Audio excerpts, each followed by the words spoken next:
Hi, everyone.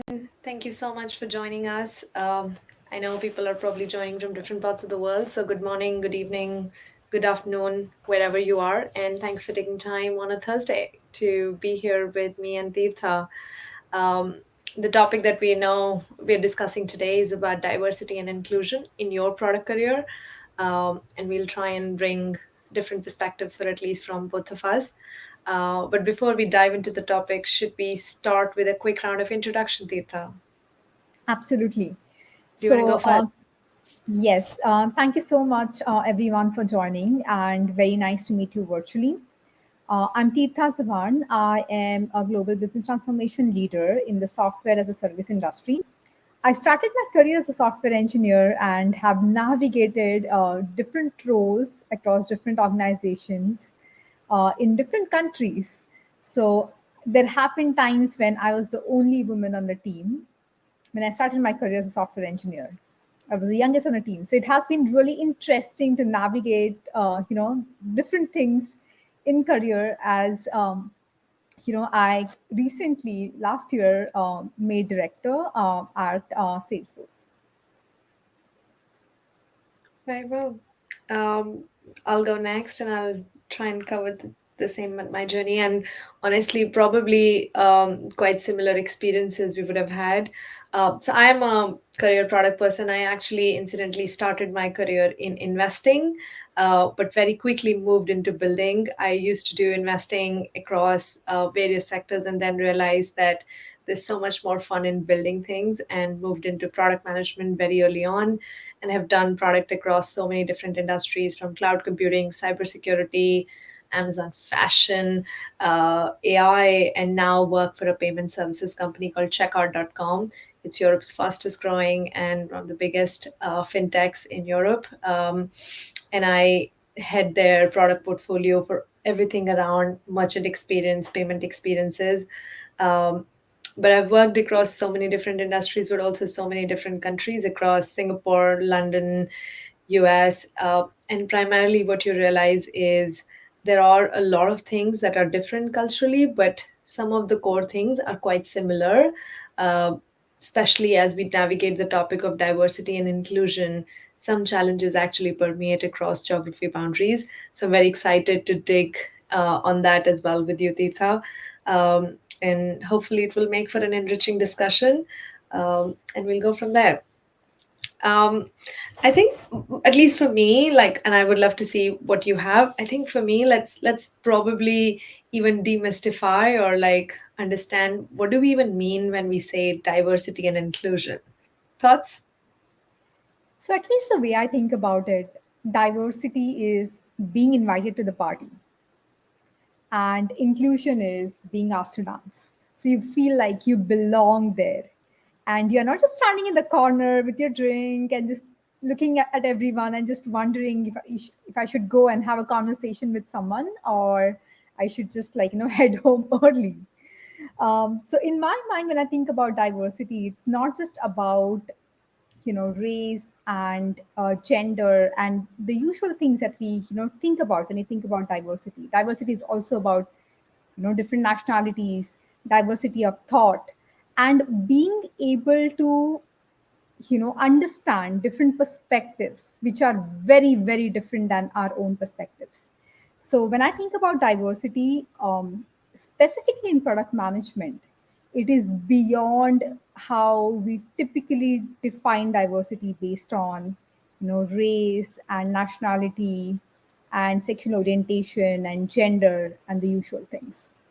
When I think about inclusion, it's basically if you're inviting someone to the party, you want to make sure that they enjoy the party. So they are, they feel like they're part of the team. They feel like they can actually contribute meaningfully without feeling that their perspective doesn't matter. So that invitation to dance is inclusion, making sure that they are ready to share their perspective is valued, even if it is different than everyone else's perspective on the team. So that's how I think about diversity and inclusion. Specifically, in today's corporate world, it's extremely important for the business. I love it. What, I what are think your thoughts? Yeah, I was like gonna say, I think this is the first time someone has put it in this way, but I really like it. I'm probably gonna steal it. It's a good corollary. Um, but one thing that it kind of resonates with me, it's like not only just in our corporate culture, but also in our day-to-day life. Like especially as you think of the whole, different countries are going through their journey of from globalization to nationalization to back to globalization. I feel like we lived in a world, and especially people like you and me who have had global careers, I think we live in a world where we have actually been uh, new to a country where we don't know sometimes like the ways of the world or like how they operate or what are the things. And I always feel like I found people who look at me and be like, you look different, I don't know you, but maybe we get to know each other and I will understand you. Once I understand you, maybe I will like you, and if I like you, then maybe we will grow together and more. And I think and there is a whole difference between sometimes it becomes like just because you look different or I don't know you means I don't like you, or I don't like you means I don't, or sometimes I don't like you becomes I hate you, which is the extreme case of it. And I feel like that's the two trajectory that I always see, both whether it's difference between where you grew up, uh, between economic classes, between gender, between race, ethnicity. And I think it's about like which path people traverse. Do they go with an open mind of saying, hey, we could still have different opinions, we could still be very different, but at least can I try to understand that perspective? Can I try to understand your dance moves? Maybe I don't like them, that's okay, but at least I listen to it and we can agree to disagree and still coexist. And I think it doesn't mean just because someone is different doesn't mean you have to love and embrace every new thought and every new idea. But for me it's more about saying, are we just at least listening to each other and giving enough space for people to be different and just still coexist? That's just something that I found uh, different. And also like sometimes understanding the difference can actually help you work so much better. Like I'm sure you'll have stories, but like at least in my product career I've worked with engineers from India and Singapore and US and Europe or Germans.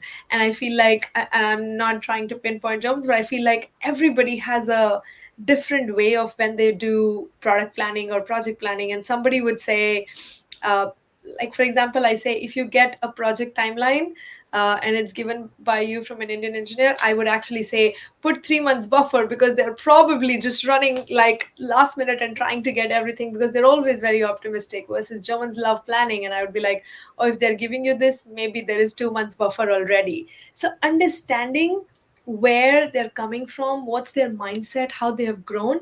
Nobody is trying to like game you or scheme you, but just understanding where they come from, to me has been like such a click of my like career, where it helps me work a lot more with those people very well and hopefully enjoy my relationships with them even more, to be honest. I don't know if you have some stories like that that you would like to share. I love that. In my career, one of the things that I have realized is when I lead with curiosity, even if there are different perspectives, I'm inviting those different perspectives, which are different than mine, to collaborate. So a lot of times, like, in my career, at least in the last few years, I have been leading company wide initiatives. And with the company wide initiatives, you have people from sales, engineering, marketing, legal, literally from every part of the organization, finance, every part of the organization. And they all have very different perspectives. And the interesting part is like when you bring all these teams together to solve a customer problem, usually they all also have some reservations in terms of, oh, this won't work from revenue recognition perspective, this is very hard to sell, this is not how it's going to work. So I always lead with curiosity and try to invite perspectives so that, hey, we all are marching towards the same common goal.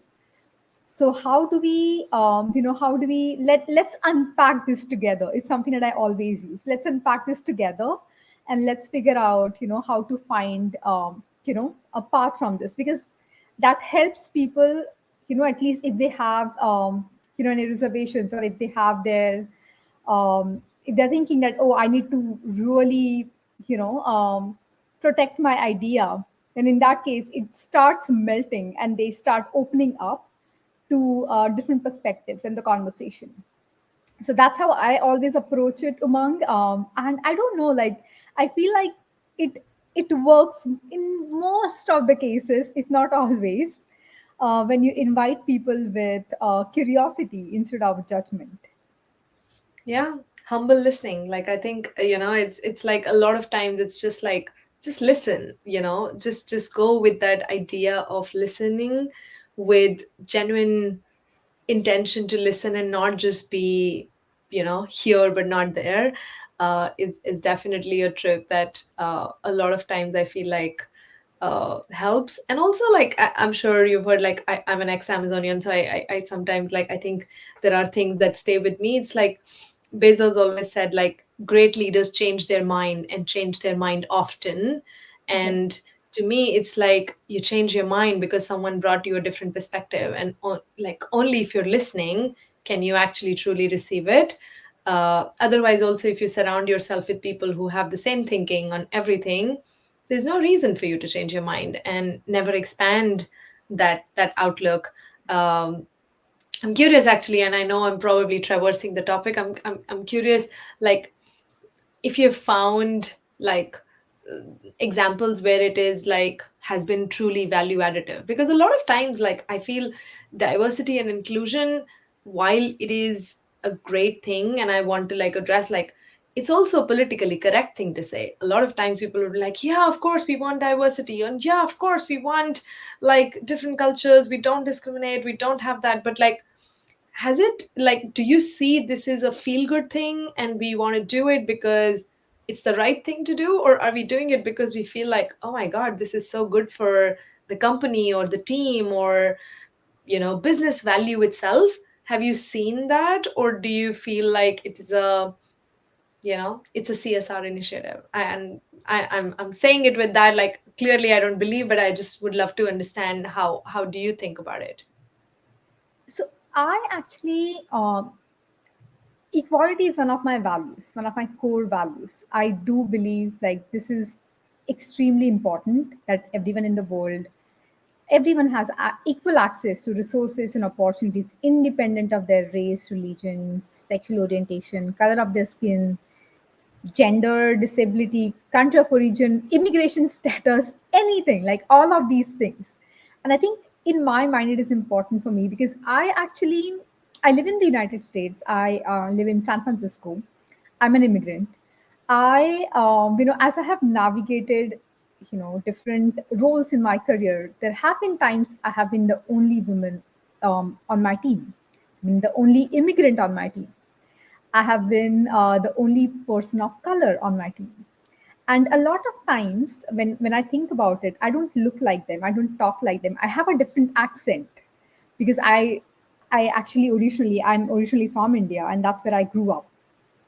So when I think about equality, it is very close to my heart. And one of the things that I did, Umang, is when I joined my previous company, Autodesk, in 2016, I joined Autodesk Women's Network, which is business resource group, or sometimes it is called employee resource group, pretty much very, very quickly. And one of the things that I did was, it was important for me to take advantage of my day job to move the needle on equality.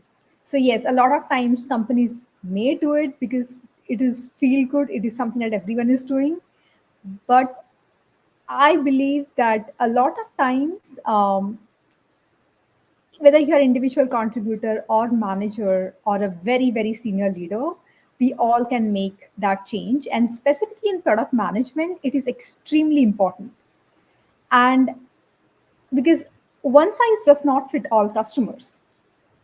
Our customers come from literally all geographies.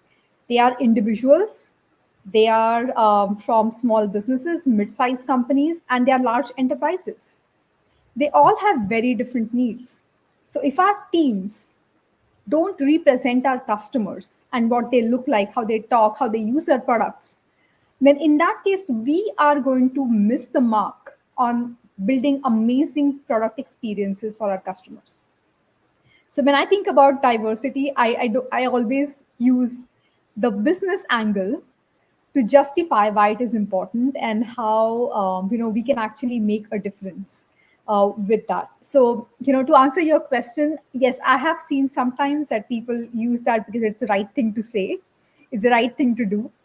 But there is a business angle that we all have to think about, and a lot of times when we all work for profit companies, most of us who want to make money, they want to serve their customers.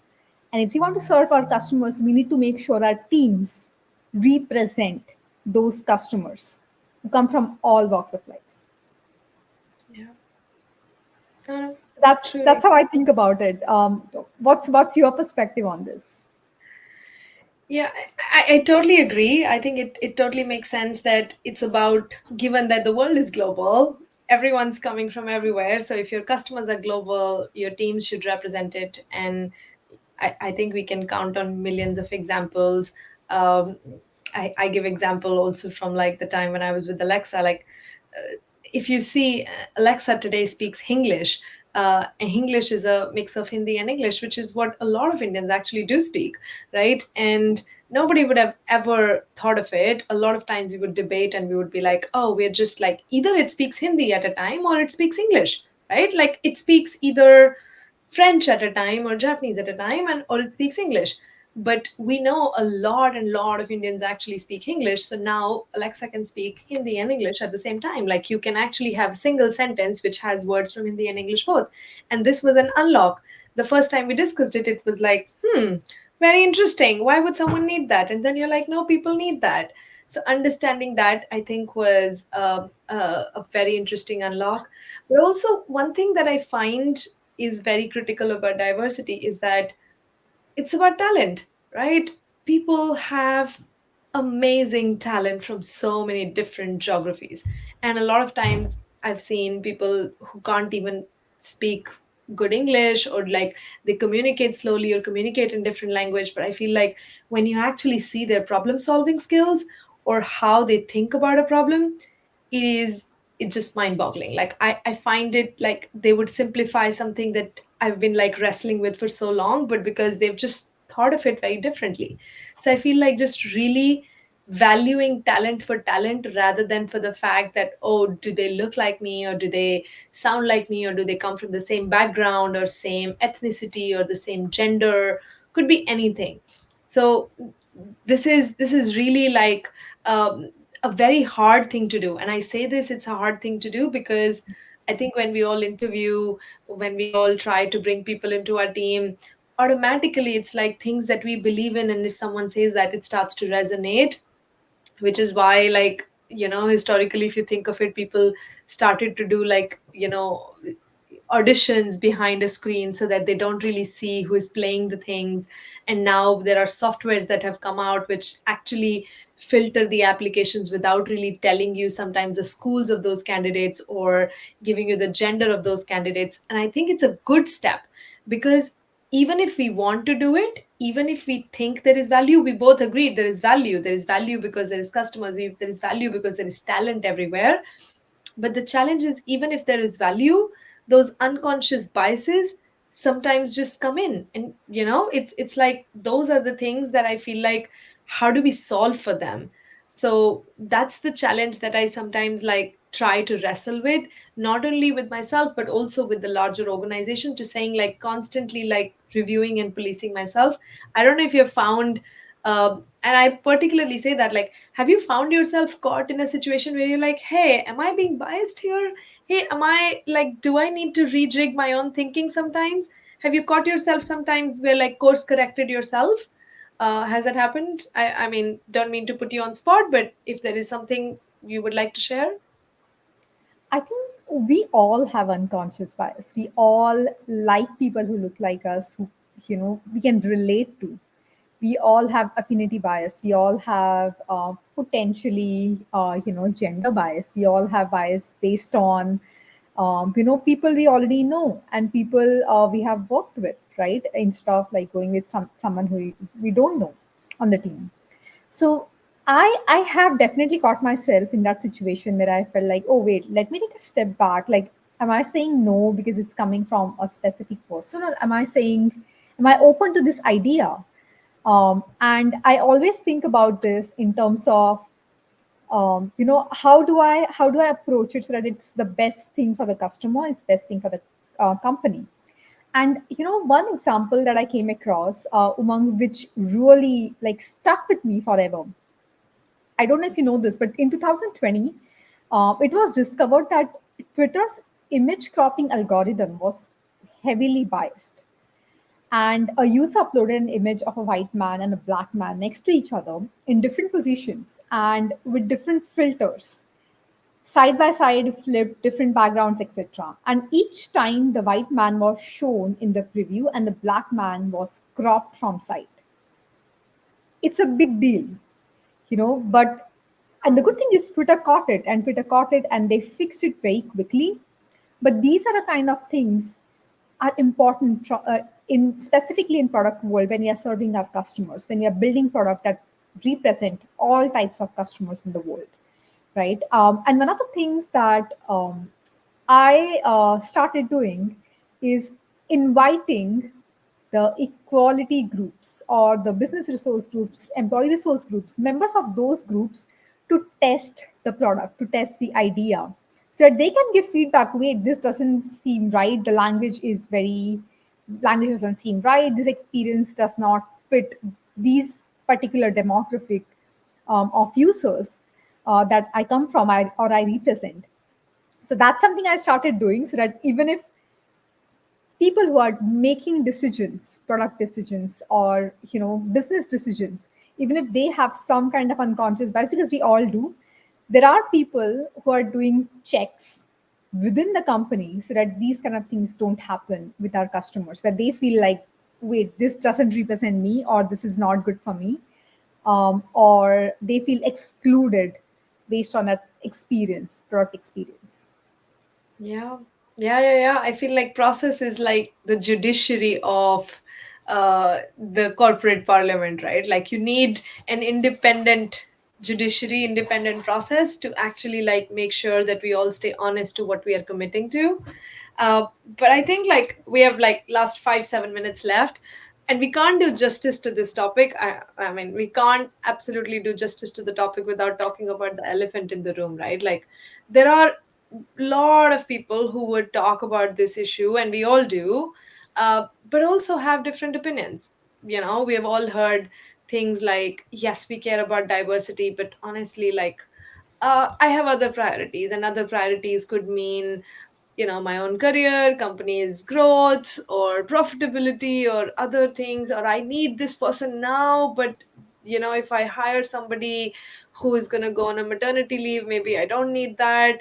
Like, or everyone prefers to be around their own, right? Or the argument around, the whole idea is, as you said, equality, and people should not be unfairly treated, whether it's gender, ethnicity, sexual orientation. But unfairly treated could also mean nobody should also be prioritized, right? So the whole idea of like affirmative action is applicable in reverse, where people feel like, oh, are we trying to now over index against the majority, which is white men, middle class, or that is that what we are saying? Or for that matter, like a lot of people will be like, we are a business, we'll just make a decision based on really the business fundamentals, and it's not about like diversity shouldn't be a goal.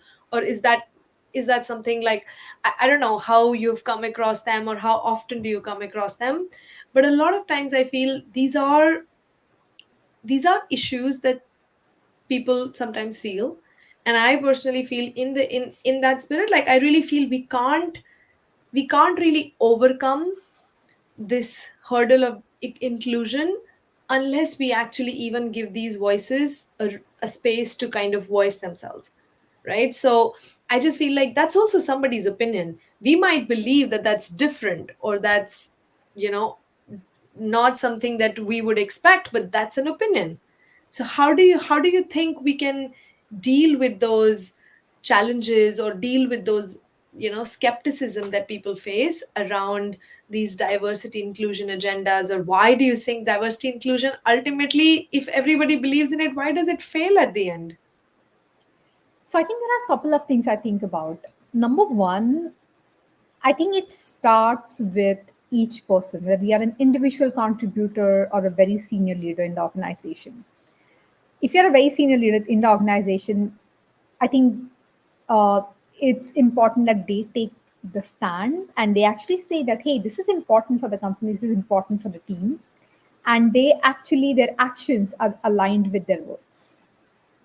So it's extremely important. The second thing I think about is a lot of companies have started reporting their equality matrix, yearly on an annual basis externally, and they actually share, hey, this is what our gender ratio look like, this is what our ethnicity, race, ethnicity, uh, even geographies, what it looks like. They actually share that publicly, and sometimes it's also on their website. So I think when I think about it, if companies are willing to share that information publicly, they are they are making sure that they are actually holding themselves accountable, because now it's a public information that other people can see and make decisions whether they want to join that company or not based on that data. Second thing, if you are an individual contributor, there is a lot that you can do. Something as simple as that, like, number one, if you see someone is quiet or someone is not contributing because of whatever reason, invite them very gently, invite them to the party, and invite them to dance, invite them to share their perspective. And if there are people who are like, if there is someone who is only woman on the team, someone who is youngest on the team, ask them what support looks like for them. It's a very powerful question. Help me understand what support looks like for you. And they may not have that answer, so like, ask them like, hey, feel free to take your time and let me know, like, if you want to have this conversation next week, and think about it, like, how do I support you on this team, how do I support your career in the organization. So I think it's a very powerful question that we all can ask to ensure that we are fostering inclusion. So it doesn't matter whether you're an individual contributor very early in your career, we all can make that impact. And this is something that's, it should not be just leadership's goal, it should be like everyone's agenda. It should be literally everyone's agenda. Yeah. Yeah.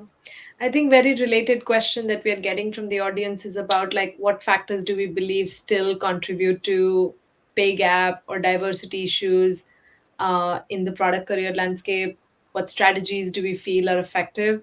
And I think part of it is what you were answering, is that everyone should believe in it and we should be open and driving that.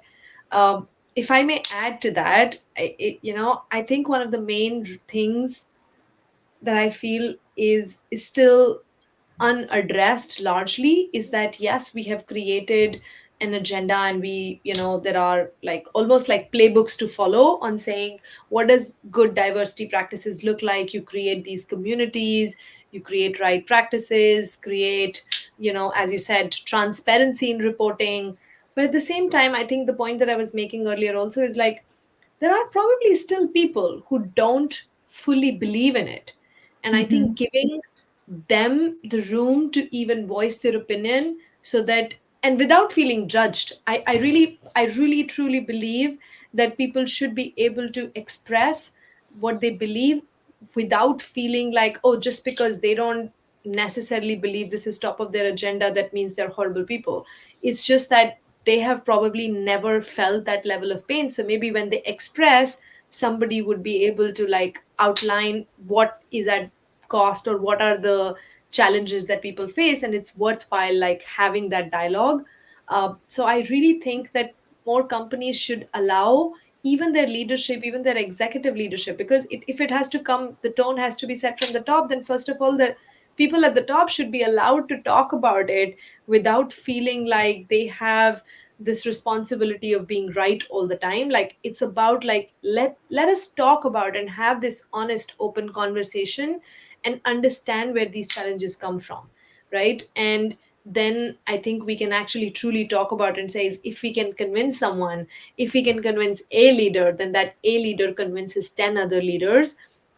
And if we don't allow for these dissenting voices to foster, then what happens in my mind is like, yes, we have these great policies, we have all of this, but then behind closed doors, separate pay negotiations happen or things like that, that will continue, which is probably the core of this question, that this that question is being asked, is like, why do we believe there is still pay gap? If women are as good as, why there is so much pay gap, and we believe there is going to take like 200 years to actually bridge that pay gap?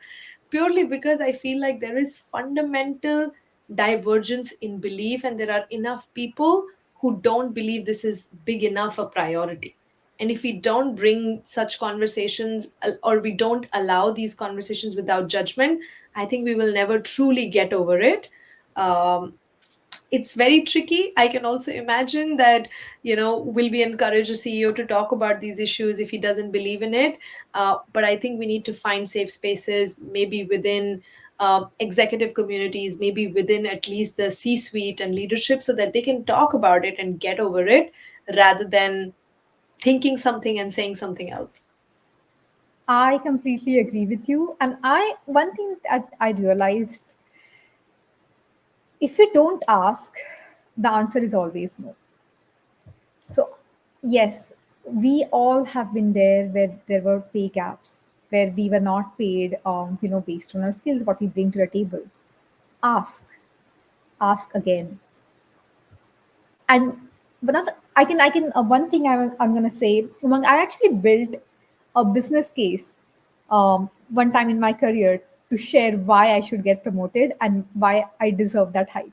I actually built the whole deck and I presented that to my manager at that point, sharing, hey, this is why I believe that I already operate at this particular level, grade level, and this is why I believe I deserve this raise based on this data, this internal data, external data, and my past performance. So I would say keep asking. If you don't ask, the answer is always going to be no. I know it's very, very hard, it's extremely hard, but I think we have to keep asking, we have to keep pushing. Totally. I'm with you. I feel like if you don't ask, you don't get. It's totally that space. Honestly, we are over time, I think, and it's been a very, very interesting conversation. I would love to keep going, but I'm also conscious that you have meetings to run to. I have meetings to run to. But any any one thing that, if you want to leave the audience with, what would that be? I think one thing that I would say, you already have the power to make the change, each one of us. And I would say, ask that question, what support looks like for you. Ask that question to different members of your team. Ask that question to the oldest person on your team, to the youngest person on your team, to the only woman on your team, to the only black person on your team. Ask that question to everyone and see what support looks like for them. And make sure that's an open conversation that you keep having, and support each other, even if you're an individual contributor early in your career, or in your mid-career or pretty senior in your organization. um, what about you, Monk? Do you have any final thoughts, any advice for the audience? Yeah, I think this is an advice one of my mentors gave me, and it's really stuck with me, is give before you ask, right? In I would absolutely say that you might feel a lot of times, or we all might feel a lot of times, that we are the one who deserve X and we're not getting X, whatever that may be, whether it's a promotion or a raise or a job or whatever. Uh, but there is someone else who is probably looking for what you already have. And so I always feel like, if you give before you ask, whether it's in a peer relationship or a subordinate manager relationship, or even in a relationship with your boss or a supervisor, someone else, the more you give, you will see that this will automatically start to fuel your own growth. So I particularly personally believe in this idea of give before you ask, in a, you know acquaintance or a network connection that I have, I always try to ask, how can I help you? Rather than saying, how can you help me? Because the moment you start adding value to people, or the moment you start uplifting people or helping people move up or get into that room or get into that opportunity, you will start to see that then it's not about essentially like you fighting individually for your own equality, because people will push you upwards. And it's something that yeah, it's just something that works very well, and I really enjoy that, and I would highly encourage people to think just like make that switch and try it for a month and see how the magic happens. I love that. Yeah. Well, thank you so much, Tirtha. It was really nice chatting with you. And thank you so much, everyone who joined online. So much fun having this conversation, but also like a lot of thought to, tinker with and like really take back. So appreciate this interesting conversation. Thank you, Mang, and thank you everyone for joining. Both of us are actually looking forward to connecting with you on LinkedIn, so feel free to connect with us and let us know how you found this conversation. Hopefully, it was helpful. Thank you.